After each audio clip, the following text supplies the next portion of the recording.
오늘 수요기도를 드리기 전에, 우리 필요를 주님께 아뢰기 전에 설교를 통해서 우리 마음을 깨끗게 하고 주님께 또 필요를 아뢰는 기도를 해서 필요를 공급받는 그런 귀한 시간을 갖도록 하겠습니다. 여러분, 기도 제목을 마음속에 상기하시며 우리의 마음을 더욱 다지고 또 주님께 밀착하는 그러한 삶으로서 늘 주님께 기도로서 교제하는 귀한 성도들 되시기를 바랍니다. 자, 오늘 수요 설교 본문은 고린도전서에서 함께 하겠습니다. 고린도전서 8장 6절입니다. 오늘 수요 설교 본문은 고린도전서 8장 6절로 동행하도록 하겠습니다. 다 찾으셨습니까? 시작. 우리에게는 오직 한 분 하나님 아버지가 계시니 만물이 그분께로부터 났고 우리도 그분 안에 있으며 또 한 분 주 예수 그리스도가 계시니 만물이 그분을 통하여 있고 우리도 그분을 통하여 있느니라. 오늘 말씀의 제목은 당신의 보스는 누구인가? 당신의 보스는 누구입니까? 보스의 의미는 어느 집단의 최고 책임자는 뜻의 영어 단어입니다. 그래서 두목, 대장, 수장, 수령, 두령, 우두머리로 이렇게 칭하기도 합니다. 그것이 바로 보스입니다. 그렇다면 지금 현재 당신의 보스는 누구입니까?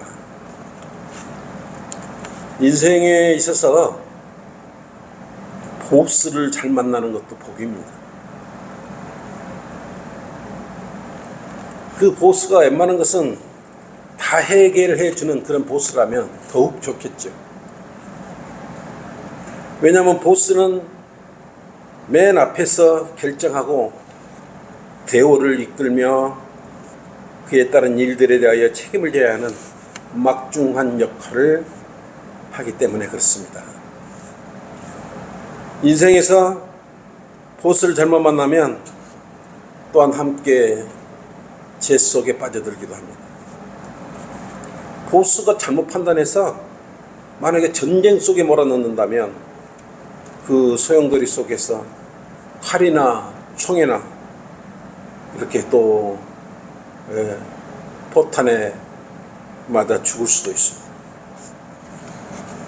그래서 보스는 강력한 리더십과 함께 판단력이 중요합니다. 어떤 사회나 가정이나 집단은 누군가 그 이끌어가는 리더가 있고 또 그 리더에 의해서 운영되고 있습니다. 지금 세계 10위권의 경제 제국을 자랑하는 대한민국도 한때는 국가를 운영하는 자들의 잘못된 정책으로 일본의 침탈과 6.25 전쟁으로 인해서 아프리카 가나보다 가난한, 정말 먹을 것조차도 없어서 풀뿌리와 강냉이죽으로 연맹하던 그러한 가난한 나라였습니다. 그러나 박정희와 같은 강력한 지도자가 나타나 자원도 없는 조그마한 나라가 이처럼 오늘날 번성하여 번영을 누리고 있고 먹고 사는 문제만큼은 여러분이 걱정 안 하고 살고 있는 것입니다. 이처럼 세상의 어떤 국민과 나라도 누가 리더해 나가느냐에 따라서 국가의 운명이 결정된다는 것을 여러 경험이나 역사를 통하여 우리가 알 수 있습니다. 북한의 보스는 누구예요? 김정은. 중국의 보스는 시진핑. 러시아의 보스는 푸틴인데 전쟁을 결정해서 지금 3년이 넘도록 치열한 전쟁을 하고 있고 많은 그 나라 국민들이 전쟁 속에서 고난을 당하고 죽어가고 있습니다. 미국의 보스는 누구입니까? 이번에 이제 다시 새로 취임한 트럼프 대통령이 새로운 보스의 역할을 할 것입니다. 가정도 마찬가지입니다. 대체적으로 부모의 엄한 교육을 받고 난 자녀들이 우리가 효도를 잘하는 것을 목도하게 될 것입니다. 자식을 채찍과 회초리로 양육하는 과정이 힘들고 고통스럽더라도 결국은 그 뒤에 자녀들이 올바로 성장하는 것을 우리가 보게 됩니다. 잘못하면 부모는 가장으로서 회초를 잡고 자녀의 종아리를 내리치기도 합니다. 사랑해서 내리치는 거죠. 그런데 반대로 자녀들을 잘못 양육하면 여러 가지 그 아픔을 당하게 됩니다. 사무엘상 2장 12절에 16절에 보면 제사장 엘리의 자식들이 나옵니다. 흠니와 피아니스죠. 그들은 백성이 하나님께 희생제를 드리려고 바친 고기를 삶은 솥 안에 이렇게 갈구리를 집어넣어서 걸려서 넘어오는 고기마다 자신들 걸로 이렇게 취했습니다. 그것은 제사상에 올라갈 그러한 것이었는데 엘리의 두 아들들이 그렇게 하나님 것을 도둑질했던 것입니다. 이들은 제사장의 아들로서 많은 사람들이 물건을 가져가고 재물을 가져오는 걸 보고 또 절하는 것을 보고 그것에 대해서 버릇없이 성장한 것 아니겠습니까? 이들은 한술 더 떠서 삶은 고기 대신 날고기를 원하기도 하고 주의 재물을 멸시하고 주님 대신 자신의 배를 먼저 채운 데 급급하기도 했습니다. 그렇게 되면 어떻게 됐겠습니까? 결국은 주님의 진노를 사게 된 것입니다. 이 제사장 엘리의 아들들은 이처럼 버릇없이 아나 무인으로 왜 이렇게 성장했을 것입니까? 참 곰곰이 생각해 보십시오. 가장 좋은 환경이었는데 그런 좋은 환경에서 성장했는데 악한 아이들로 자랐던 것입니다. 반대로 엘리는 어린 사무엘을 잘 이렇게 성장하도록 돌보았습니다. 결국은 두 아들과 다르게 사무엘은 훌륭한 제사장으로 이렇게 성장을 했습니다. 두 아들은 엉망인데 오늘날도 교회 안에서 목사의 아들들이 문제를 많이 일으킵니다. 성도를 추행하거나 교인들을 위해 군림하거나 교회 돈을 마음대로 사용하거나 착폭하는 일들이 비일비재에 일어납니다. 지금 작금에 이런 일들이 곳곳에서 일어나고 있습니다. 만약 제사장 엘리가 두 아들이 잘못을 저질렀을 때마다 강력히 채찍과 훈계로 사살했다면 두 아들을 잃지 않을 수도 있었습니다. 결국은 제사장 엘리가 인정에 이끌려 자기 자식들에 제대로 대응하지 못했기 때문에 그런 손해를 당하면서 두 아들까지 이렇게 되는 것 아니겠습니까? 또한 방관하고 있다가는 다른 사람한테 피해까지 주기도 합니다. 그래서 국가나 가정이나 어떤 집단이나 단체는 보수가 인정에 끌려서는 안 됩니다. 옳다고 생각한 공의적인 결정에 인정이 흔들리지 않는 강력한 추진력과 정확한 방향성을 가지고 해결해 가야 하는 것입니다. 먼저 모범을 보이고 공의를 가지고 질서를 잡아가면서 선을 행해가는 그러한 보수가 후에 훌륭한 그러한 사람으로 평가받습니다. 그러나 어쨌든 유명하든 나너든 세상에서 대장 노릇하는 모든 보수들은 다 죽었습니다.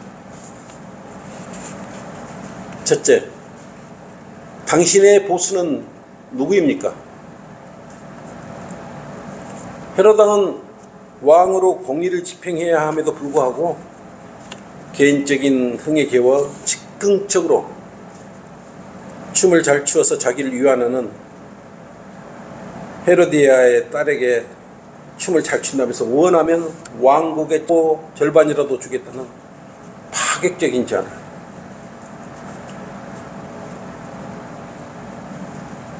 바른 소리를 했던 하나님의 일을 하는 사람의 목을 베어는 그러한 잘못된 결정을 하게 됩니다. 마가복음 6장 21절로 그랬지 않습니까? 헤롯 왕이 그의 생일에 연회를 베풀 때 헤로디아의 딸이 춤을 추자 그는 그 어미가 뭐라고 말했습니까? 그 딸에게 침례인 요한의 목을 베어오라고 그랬죠. 헤로디아에게 목베인 요한의 머리를 장반에 바치게 한 것입니다. 이처럼 잘못된 결정을 하게 되면 하나님의 사람의 목을 베는 일까지 생긴다는 것입니다. 성경에 등장하는 사람들이 세운 여러 왕들 중에 몇몇 왕들을 제외하고는 역사적으로 보면 선한 왕이 별로 없습니다. 솔로몬 왕도 초기에는 잘했지만 나중에는 배반했지 않습니까? 다윗을 위해서 통치한 솔로몬 왕을 또 그러한 잘못된 결정을 한 왕의 그 뒤에는 어떤 일이 벌어졌습니까? 신하들의 행적을 보면 우리가 알 수 있지 않습니까? 르호보암의 뒤를 따르는 몇몇 왕들은, 유대 왕들은 그나마 선한 왕들이 드러나왔는데 여로보암의 뒤를 이은 이스라엘 왕들을 보면 하나같이 선한 왕이 없었습니다. 전쟁과 사륙이 난무하고 배반에 배반을 낳습니다. 오늘날 우리나라에 벌어지고 있는 정쟁의 형태와 진배 없는 것입니다. 그래서 어떤 보수가 통치하느냐에 따라 극과 극의 상황이 이렇게 나타나는 것입니다. 우리 머리 위에 있는 북한을 한번 보십시오. 김정은의 세습 치레로 인해서 북한 주민들은 고난을 당하며 노예로 살고 있습니다.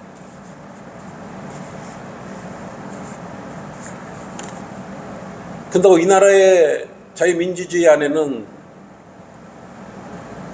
악한 보수가 없느냐? 그렇지 않습니다. 수많은 악한 보수들이 소규모로 이렇게 존재하고 있습니다.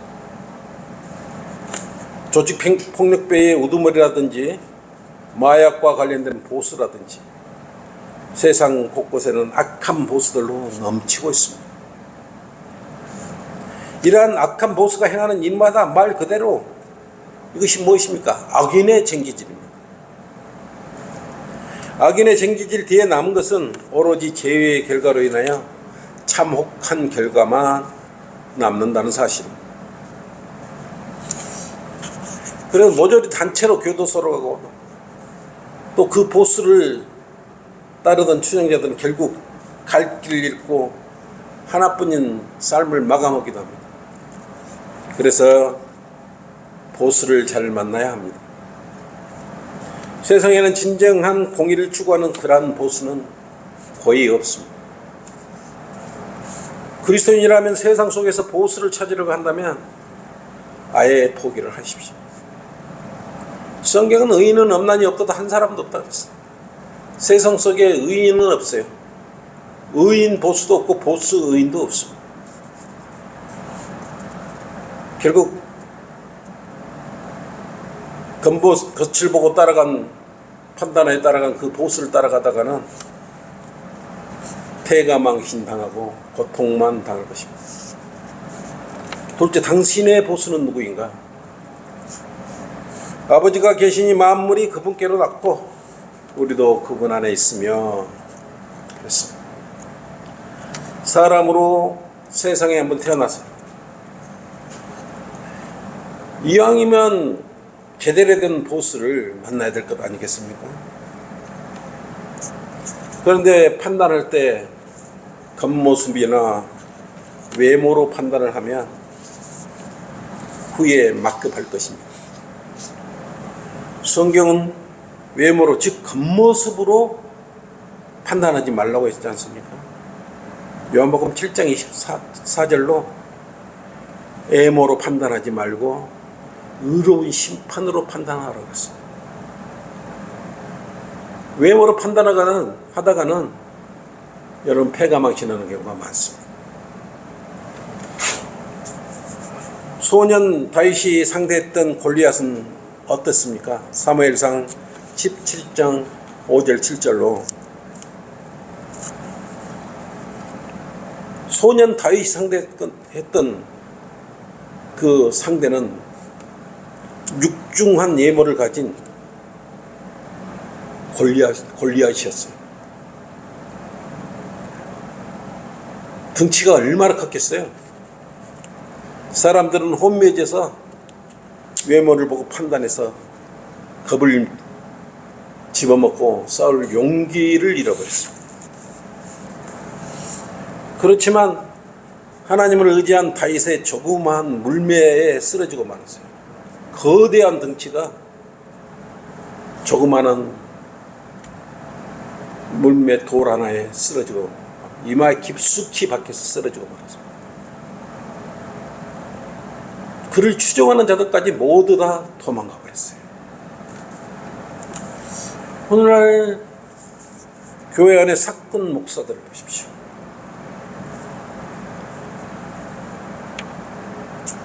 그 겉모습을 보면 거룩한 처지 않습니까? 걸음걸이도 참 잘하고 말투도 참 잘하고 그러면서 거룩한 체 하면서 검은 양복 위에 하얀 가운을 입고 있어요.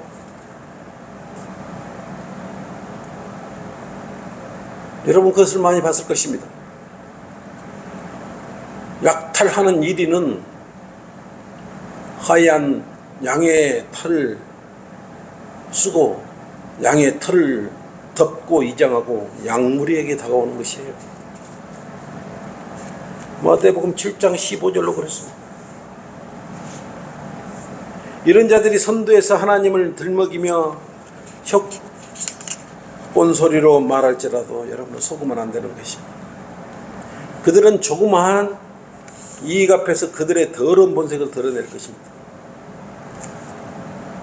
그러한 목자들에게 속히 돌아서야 되는 것입니다. 목자는 디도서 1장 7절로 뭐라 그랬습니까?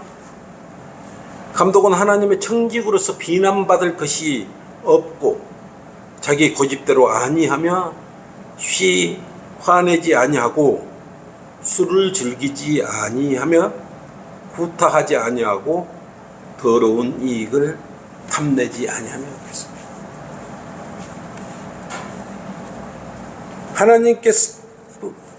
그래서 하나님께로 비롯된 그러한 목자를 찾아야 되는 것입니다. 그러한 목자는 그분 안에 거합니다. 그 위대하신 분을 대장으로 즉 보스로 삼는 목자를 찾아 만나면 진리로 인도해 주실 것이기 때문에 그렇습니다. 또한 실족하지 않도록 인도해 주실 것이에요. 또 영생으로 가는 길을 정확하게 제시하여 안내해 줄 것이기 때문에 그렇습니다. 교회 안에 보수가 구원받았는지 또한 구원받지 않는지 그것이 중요합니다. 구원받지 않는 보수라면 호시탐탐 당신의 호주머니를 노리고 있는 것입니다. 조금 있으면 호주머니 다 털리고 영과 혼까지 다 털려버리고 빈털터리가 돼서 혼이 무척 괴롭게 될 것입니다. 우리는 그래서 제대로 된 보수를 찾아야 하는 것입니다. 제대로 된 보수는 있어요. 만물을 만드셨어요. 그분을 찾아가야 합니다. 셋째, 당신의 보수는 누구인가? 주님을 두려움으로 알고 확고한 신념으로 주님은 나의 보수다라고 고백한 사람을 따르면 후회하지 않습니다. 곧 미국의 트럼프 대통령이 1월 20일 미국 대통령으로 취임을 합니다. 그런 여러 우여곡절 끝에 대통령에 당선됐어요. 선거 부정과 방송의 편파 보도와 여러 가지 루머를 이겨내고 기어코 승리를 일궈냈던 것입니다. 그는 자기의 보수를 확신하며 자랑했습니다. 그것도 선거 중에 저격수에게 피해를 당하고 총알이 길을 스치며 극한의 환경 속에서 대통령에 당선되는 영광을 누렸던 것입니다. 그런데 미국 대통령 되면 미국 대통령만 되는 것이 아니에요. 세계의 대통령이죠. 강력한 리더십이 그래서 요구되는 자리가 미국의 대통령 자리입니다. 막중한 자리입니다. 이런 트럼프가 대통령 당선자가 이렇게 고백했습니다. 트럼프는 나의 보스는 예수 그리스도라고 그것도 공개적으로 고백을 했던 것입니다. 여러분은 언제 어디서나 나의 보스는 예수 그리스도라고 고백할 수 있습니까? 여러분의 보스는 예수 그리스도이십니까? 주님을 보스로 둔 트럼프는 문제가 되고 있는 군부대 내 트랜스젠더를 제일 먼저 추방한다고 합니다. 그리고 다시 올바로 하나님을 섬기는 나라 위대한 미국을 세우겠다고 기염을 토한 것입니다. 우리나라도 그러한 대통령이 나와야 되지 않겠습니까? 여러분의 보스는 누구입니까? 여러분은 오늘 당신의 보스에 대해서 그 고백을 해야 합니다. 고백을 하고 그분을 충성스럽게 섬겨하고 모셔야 되는 것입니다. 여러분의 보스는 누굽니까? 고백하십시오. 결론입니다. 우리의 보스는 이집트의 수많은 이스라엘 민족을 온유함과 겸손함으로 하나님을 보스로 여겨 가나안 땅으로 인도해 모세보다 더 위대하고 하나님을 보스로 여기고 이스라엘 땅을 온전히 정복한 다윗 왕보다 더 위대하십니다. 알파와 오메가이시며 처음과 끝이십니다.